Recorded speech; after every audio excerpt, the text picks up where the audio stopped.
Dans l'épisode d'ici tout commence du mercredi 15 septembre 2021, Maxime, Clément Rémien, et Salomé, Aurélie Ponce, se réveillent dans une chambre de l'internat. Maxime se lève pour aller travailler avec Ambre, Claire Romain, ce qui n'est pas sans préoccuper Salomé. Cette dernière a l'impression que Maxime aime passer du temps avec la rouquine, et l'accuse de flirter avec Maxime, lassé par la jalousie de Salomé, se braque et quitte la chambre. Plus tard, en cuisine, Maxime raconte à Ambre ce qu'il s'est passé avec Salomé. Ambre se montre à l'écoute et prétend ne pas être intéressée par Maxime, mais en profite pour se rapprocher subtilement de l'apprenti chef. Plus tard, la chef Dino annonce aux élèves de l'Institut qu'un concours de cuisine va avoir lieu pour remporter un stage chez le chef étoilé Richard Mancini.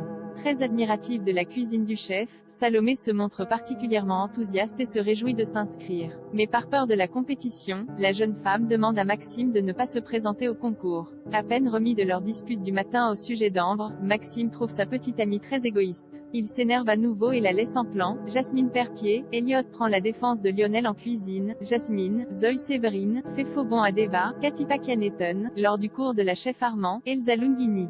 En rentrant dans sa chambre, Deva trouve son binôme dans son lit.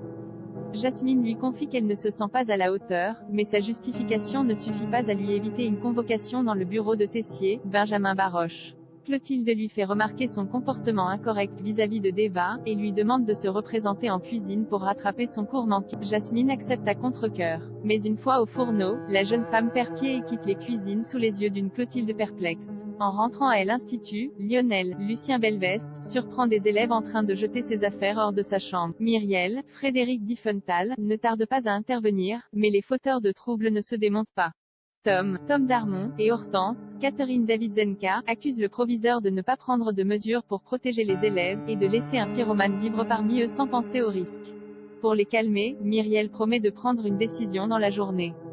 Mis au courant de la situation, Tessier, Benjamin Baroche, va confronter Antoine et Guillaume, Bruno Puzzulu. Il leur demande de renvoyer Lionel sans plus attendre, mais les deux hommes veulent laisser au jeune homme une chance de se soigner.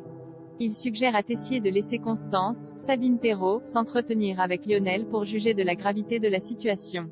Elliot et Greg se retrouvent. Lionel prend une décision radicale de son côté. Elliot, Nicolas Anselmo, est très déçu par Hortense, qui a dénoncé Lionel pour l'incendie alors qu'il lui avait fait promettre de ne rien dire. Hortense lui confie avoir peur de Lionel et de ce qui pourrait lui arriver en sa présence, mais Elliot ne veut rien entendre. Pour lui, Hortense a fait une grave erreur en s'en prenant à Lionel. Plus tard, Greg, Michael Mittelstadt, présente ses excuses à Elliot. Ce dernier lui explique qu'il ne supporte pas de voir les élèves persécuter Lionel, lui qui a tant dû faire face au harcèlement par le passé. Très touché de voir Elliot défendre Lionel, Greg dit à Elliot à quel point il lui manque.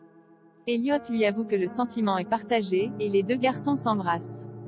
Plus tard, lors du cours de la chef Guino, Catherine Marchal, Martha, Sarah Fitri, et Enzo, Aziz Diabaté, refusent de travailler en binôme avec Lionel. Ils craignent de manipuler les flammes avec le jeune homme. Agacée, Claire met fin. De son côté, Lionel va voir Constance Tessier. Cette dernière lui pose des questions sur ses pulsions pyromanes, et Lionel avoue avoir perdu le contrôle quelques années plus tôt, au moment de la mort de sa mère. Il ne se sent néanmoins pas prêt à en parler et préfère quitter l'infirmerie. Persuadé d'avoir atteint un point de non-retour, Lionel va voir Myriel. Il lui annonce alors avoir pris la décision de quitter définitivement l'Institut.